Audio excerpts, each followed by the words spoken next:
demonstrate his method using a horse that wasn't responding to conventional training.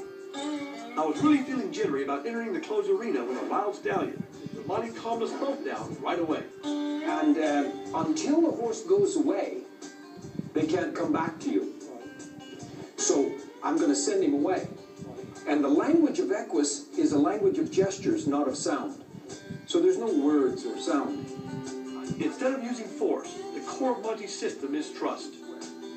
He allows the horse to run free, then to decide on its own to return to the trainer. You never take your eyes off him. No, eyes on eyes. Now watch as my fingers close down. Watch his adrenaline drop off. Suddenly, the horse began responding to Monty's movements, just like Monty said he would. The next step was key, getting the horse to come on its own, a moment Monty calls joining up. Now I'm going to take my left shoulder out in front of his line of travel and stop him.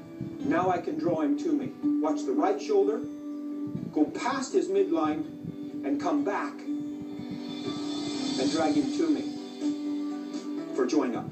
That's join up. That's the moment of join up. And I reward him for joining up with me. His tendency will be to go where I am and be with me, so I can make these turns and he will follow me. The wilder the horse, the more effective this communication is, because they need a friend.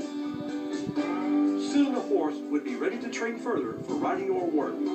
Jay, thank you, because you taught me more here in 1 hour than I've learned my whole life. I had a horse around me since a little boy, but I've never in my life witnessed anything like this today.